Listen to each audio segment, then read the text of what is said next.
नमस्कार विद्यार्थी मित्रांनो, हमें लंबी मंजिल तय करनी है। नुकताच यूपीएससीने रिवाइज पूर्व परीक्षा आणि मुख्य परीक्षेचं वेळापत्रक जाहीर केलेलं आहे। त्या अनुषंगाने मला या आपल्याकडे जे उपलब्ध दिवस आहेत या दिवसांमध्ये यूपीएससीची पूर्व परीक्षेची तयारी कशी करावी या संदर्भामध्ये बोलायची एक अपेक्षा होती। बरेचशा विद्यार्थ्यांना आता प्रेशर येत आहे, परीक्षा जवळ आली आहे, तयारी पूर्ण झालेली नाही, या एवढ्या दिवसांमध्ये काय करायचं असे अनेक प्रश्न विचारले जात आहेत। आम्हाला पण काही जे संपर्कातले विद्यार्थी आहेत त्यांचे फोन येतात, मग त्यांना सांगावं लागतंच। तसंच आता तुम्हाला सुद्धा सर्वांना याचा फायदा व्हावा म्हणून मी ते जे यूपीएससीची सिव्हिल सर्व्हिसेस एक्झामिनेशन पूर्व परीक्षा जी आहे तिची 100 डेजची स्ट्रॅटेजी आपल्यासमोर मी शेअर करत आहे। 100 डेजची स्ट्रॅटेजी म्हणजे काय की आपली परीक्षा जी आहे ती 4 ऑक्टोबर 2020ला आहे आणि या परीक्षेसाठी जूनचे 22 दिवस, जुलैचे 31 दिवस, ऑगस्टचे 31 दिवस आणि सप्टेंबरचे आपण पूर्ण 30 दिवस धरले तर 104 दिवस होतात। त्याचबरोबर ऑक्टोबरमधले जर 4 दिवस धरले तर 108 दिवस होतात। आपण 8 दिवस रिझर्व ठेवूया वेगवेगळ्या कारणांसाठी, वैयक्तिक समस्या असेल, प्रकृती खराब झालेली असेल किंवा इतर कारणांसाठी। राहिले आपल्याकडे 100 दिवस। या 100 दिवसांमध्ये आपल्याला कशा पद्धतीने पूर्व परीक्षेला टॅकल करायचं आहे याची एक स्ट्रॅटेजी आपण शॉर्टमध्ये घेऊ। प्रत्येकाला स्ट्रॅटेजी लागू होते असं नाही, बरेचसे विद्यार्थी असतात त्यांनी ऑलरेडी त्यांची स्ट्रॅटेजी बनवलेली आहे, त्यामुळे प्रत्येकाला माझी स्ट्रॅटेजी लागू होणार असं नाही। परंतु जे काही असतात ज्यांना अजून गोंधळ आहे त्यांना या गोष्टीचा फायदा होईल। मी Ajay Kharde, assistant commissioner, IRS UPSC 2016 batch. मी सुरुवातीला प्राथमिक शिक्षक होतो, त्यानंतर MPSC मार्फत PSI झालो आणि त्याचबरोबर राज्यसेवेमध्ये सुद्धा वित्त व लेखा सेवाचं पद मिळालेलं आहे। म्हणजेच MPSC मध्ये मला 2 पदं मिळालेली आहेत। PSIची आणि API म्हणून 10 वर्ष सेवा केली आहे महाराष्ट्र पोलिसामध्ये। त्यानंतर इकडं UPSC मध्ये 2012 मध्ये assistant commandant group A in railway protection force हे पोस्ट मला 2012च्या लिस्टमध्ये मिळालेली आहे। 2016 मध्ये मला IRSचं पद मिळालं। हे सगळं मी आपली नोकरी सांभाळतानाच केलेलं आहे आणि त्या काळात सुद्धा असं कमी वेळेमध्ये कशी तयारी करायची ह्याचा एक दबाव माझ्यावर असायचा आणि त्या काळामध्ये मी जी स्ट्रॅटेजी वापरायचो ती स्ट्रॅटेजी आपल्यासमोर मी शेअर करत आहे। इथं आपल्याला एक गोष्ट लक्षात ठेवायची आहे की पूर्व परीक्षा जी आहे ती जरी आपल्याला इथं 100 दिवस देऊन जात आहे तरी सुद्धा मुख्य परीक्षेसाठी आपल्याला हवा तसा वेळ मिळत नाही। 8 जानेवारी 2021 पासून मुख्य परीक्षा सुरू होणार आहे। म्हणजेच ऑक्टोबर, नोव्हेंबर, डिसेंबर हे आपल्याकडे फक्त 3 महिने आहेत, म्हणजेच 90 दिवस। तर आपल्याला मुख्य परीक्षेसाठी 90 डेज स्ट्रॅटेजी आपल्याला अवलंबावी लागेल आणि ज्या विद्यार्थ्यांची आतापर्यंत मुख्य परीक्षेची जर व्यवस्थित तयारी झाली नसेल त्यांनी आता पूर्व परीक्षेची तयारी करता करता पहिले 50 दिवस आहेत त्या दिवसांमध्ये दिवसाचे 30% तरी वेळ हा मुख्य परीक्षेसाठी देणं गरजेचं आहे। म्हणजे त्यांच्यावर ऐन वेळेस मुख्य परीक्षेचा दबाव राहणार नाही। ज्या विद्यार्थ्यांची मुख्य परीक्षेची बऱ्यापैकी तयारी झालेली आहे आणि आता फक्त पूर्व परीक्षा त्यांचा टास्क असेल आणि मुख्य परीक्षेची फक्त रिव्हिजनची त्यांना आवश्यकता आहे, त्यांनी फक्त पूर्व परीक्षेसाठी स्ट्रॅटेजी निवडली तर अधिक उत्तम। असं दोन्ही बाजूंनी आपल्याला विचार करायचा आहे। आता आपल्याकडे 100 डेज आहेत। 100 डेजमध्ये आपल्याकडे आहेत 7 विषय GSचे। 7 विषयांचा जर आपण विचार केला तर एका विषयासाठी आपल्याला सरासरी 14 दिवस येत आहेत आणि जर 14 दिवस येत आहे तर एक विषय आपल्याला 14 दिवसांमध्ये पूर्ण करायचा आहे। मग तो विषय कसा कव्हर करायचा? तर या 100 डेजमध्ये आपल्याला 3 वेळा हे 7 विषय वाचून होणं, त्याचं MCQ सॉल्व्ह होणं, त्याचबरोबर सराव प्रश्नपत्रिका होणं, ह्या सगळ्या गोष्टी गरजेच्या आहेत। मग यासाठी काय करायचं? 50-50-50 असं डिवाइड करायचं। आता आपल्याकडे 100 डेज आहेत, त्यांना तुम्ही 50-50 करा, राहिले 50 दिवस। 50 दिवसांमध्ये हे 7 विषय कव्हर करायचे आहेत।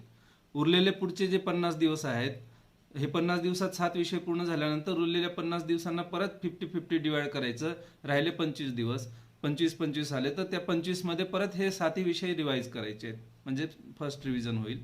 त्यानंतर उरलेले जे 25 दिवस आहेत, या 25 दिवसांना परत 50% डिवाइड करायचं, तर उरले आपल्याकडे 12 दिवस, 12 दिवस. अशा पद्धतीने परत 12 ते 13 दिवसांमध्ये आपल्याला थर्ड रिव्हिजन करायचं आहे. आणि जे शेवटचे 8-10 दिवस आहेत, या दिवसांमध्ये आपल्याला ज्या विषयांमध्ये आपण कमी पडत आहोत त्या विषयांना फोकस करून बाकीच्या विषयांवर ओझरती नजर मारायची.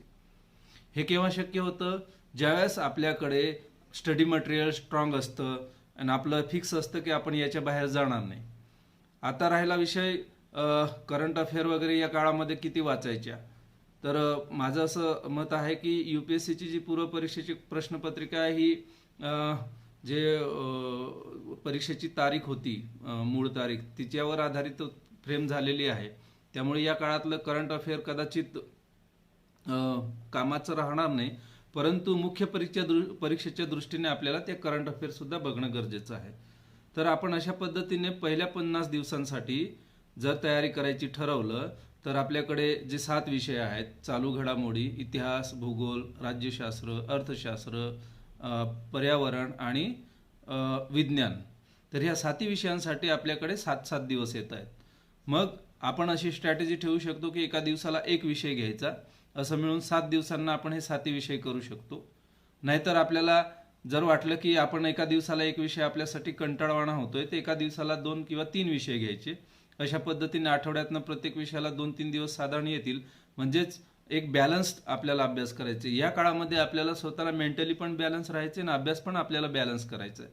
जर आपण आपल्याकडे 50-49 दिवस आहेत, एका विषयाला आपण आठवडाभर धरून बसलो, तर आपल्याला सुरुवातीला असं वाटतं की एक आठवडा आपल्यासाठी पुरेसा आहे. पण जसं जसं आपण अभ्यास करत जातो, तर आठवड्याभरात जर आपला अभ्यास उरकला नाही तर पुढचं शेड्यूल जे आहे ते डिस्टर्ब होतं. आपण पुढच्या आठवड्यात सुद्धा याच विषयाला धरून बसत असतो आणि त्यामुळे मग आपल्या शेवटच्या विषयापर्यंत आपला अभ्यासक्रम पूर्ण होत नाही आणि तिथं आपण गडबडून जातो. म्हणून आपण हा विचार करायचा की प्रत्येक विषयांना डेली किंवा दिवसातनं 2-3 विषय असा स्ट्रॅटेजी ठेवणे गरजेचं आहे. जर आपण आठवड्यातनं एकच विषय धरून बसलो तर त्याला डिस्टर्ब होईल. दुसरं, सीसॅट जो विषय आहे याला तुम्ही काही झालं तरी 33% दिवसातले द्या, म्हणजे कमीत कमी 3 तास तुम्ही या विषयाला देणं गरजेचं आहे. रेग्युलर रात्री शेवटचा विषय तुम्ही याला घ्या, म्हणजे झोप लागणार नाही, प्रॅक्टिस होईल गणित वगैरे सोडवायला किंवा कॉम्प्रिहेन्शन. दिवसातून 2-3 उतारे घ्या आणि जे मॅथमॅटिक्सचे घटक आहेत ते घ्या. असं करून 3 तास कमीत कमी या विषयाला द्या. अशा पद्धतीने तुम्हाला ही स्ट्रॅटेजी आखणं गरजेचं आहे.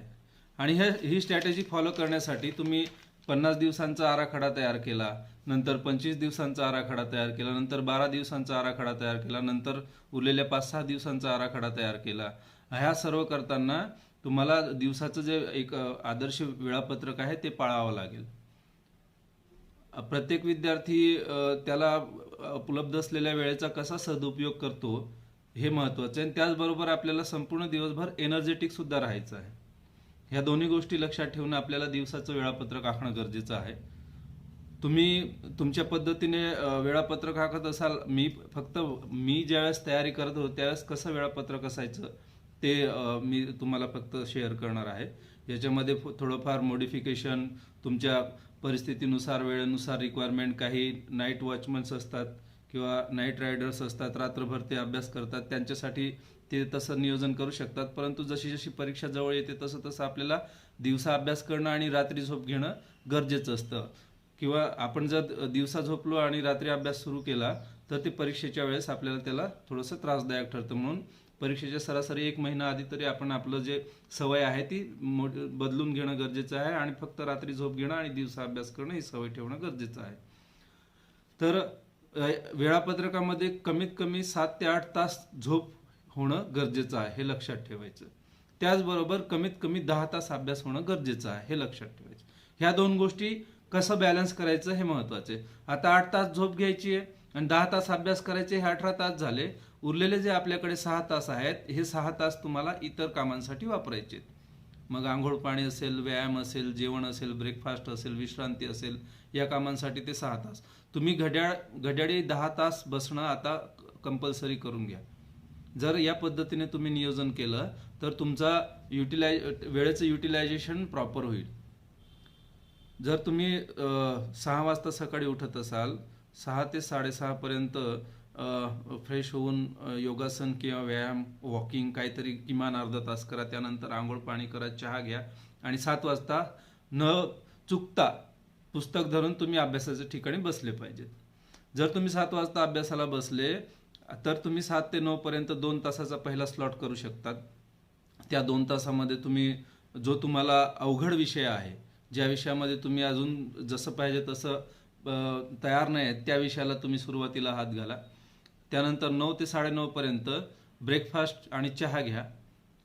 ब्रेकफास्ट आणि चहा घेताना सुद्धा फिक्स वेळ ठेवायचं की 9:30 पर्यंत आपल्याला परत यायचं आहे, ही काळजी घ्यायची. आणि शक्यतो वेळेचं बंधन पाळायची सवय लावायची. 9:30 वाजता परत अभ्यासाला बसले तर 9:30 पासून 12 ते 12:30 पर्यंत बसा. परत 2 तासाचं 11 ते 12 पर्यंत बसा. अशा पद्धतीने 2-2.5 तास तुम्ही बसले. त्यानंतर 12 वाजता जेवणाची ब्रेक घ्या. जेवण आणि विश्रांतीसाठी 1 वाजेपर्यंतचा वेळ घ्या. आणि 1 ते 2 असं न्यूजपेपर किंवा सोशल मीडियावर तुम्हाला काही वाचायचं आहे किंवा एखादं काही व्हिडिओ लेक्चर बघायचं आहे तर त्याकडे लक्ष द्या. थोडंफार जर झोप लागली तर तुम्ही 2 ते 2:30 वाजेपर्यंत 10 मिनिटं, 20 मिनिटं, अर्धा तास असं थोडंसं रेस्ट घेणं गरजेचं आहे, जर आपल्याला सवय असेल तर. जर ती रेस्ट झाली त्यानंतर 2-2:30 वाजता परत अभ्यासाला लागायचं. 2 ते 4 किंवा 2:30 ते 4:30 असा पहिला स्लॉट घ्यायचा. त्यानंतर परत चहा घ्यायचा. चहा नसेल घेत तर तुम्ही अजून दुसरं काही कॉफी किंवा काय जे वाटेल ते एनर्जी घ्यायचं. त्यानंतर परत तिसरा स्लॉट, चौथा स्लॉट घ्यायचा 4:30 ते 6:30 पर्यंत.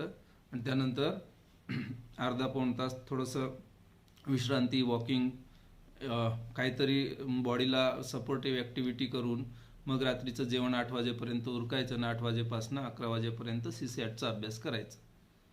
अशा पद्धतीने दिवसाचं जे नियोजन आहे ते करायचं. अभ्यास करताना अवघड विषयाला सुरुवात करायची आणि शेवटी जे आहे ते आपल्याला झोप न येऊ देणारे विषय जे आहेत ते घ्यायचे किंवा दुपारच्या वेळेस आपल्यासाठी जे इझी विषय आहेत ते घ्यायचे. आपला जो टाइम टेबल आखलेला आहे या टाइम टेबलनुसार जर आपल्याला एखादा विषय लवकर कव्हर झाला तर त्याच्या जागेवर जो विषय राहिलेला आहे त्या विषयाला सुरुवात करायची. म्हणजेच आता सायन्स आहे, जनरल सायन्स सारख्या विषयाला तुम्हाला 7-7 दिवस किंवा जसं आपण 100 दिवसांमधनं 14 दिवस द्यायची गरज नाही. जनरल सायन्सला जर आपण 7वी ते 10वी पर्यंतचे NCERTची पुस्तकं जर व्यवस्थित वाचून घेतलं असेल, त्याला जर व्यवस्थित समजून घेतलं असेल तर आता फक्त आपल्याला चालू घडामोडीमधला जो जनरल सायन्स आहे त्याच्याकडे फक्त फोकस करणं गरजेचं आहे. म्हणजे करंट अफेअर करता करता तुमची जनरल सायन्सची तयारी होऊन जाते. म्हणजे जनरल सायन्ससाठी अजून विशेष काय करायची गरज नाही. हे जे 7 दिवस आहेत तुम्ही इतिहास आहे, कल्चर आहे, इकॉनॉमिक्स आहे किंवा जो विषय तुमच्यासाठी डिफिकल्ट आहे त्याच्यासाठी तिथं वापरू शकतात. अशा पद्धतीने तुम्ही प्रत्येक विषयाला स्ट्रॅटेजिकली सारखं महत्त्व द्या. चालू घडामोडींवर आपलं थोडंसं दुर्लक्ष होऊन जात असतं तर तसं होऊ देऊ नका. मागच्या किमान 12 महिन्याच्या चालू घडामोडी जे आहेत त्याच्यावर व्यवस्थित फोकस करा. आणि वाचताना आता तुम्ही पूर्वसाठी करंट अफेअर जर वाचत आहात तर त्याच्यातनं 30 to 40% करंट अफेअरमधला पार्ट हा मेन्स ओरिएंटेड असतो, तर तो ओळखा आणि त्याला आता तुम्ही न वाचता फक्त प्री ओरिएंटेड जे करंट अफेअर आहे त्याच्यावर फोकस करा. म्हणजे तुमचा वेळ तिथं वाचेल. त्याचबरोबर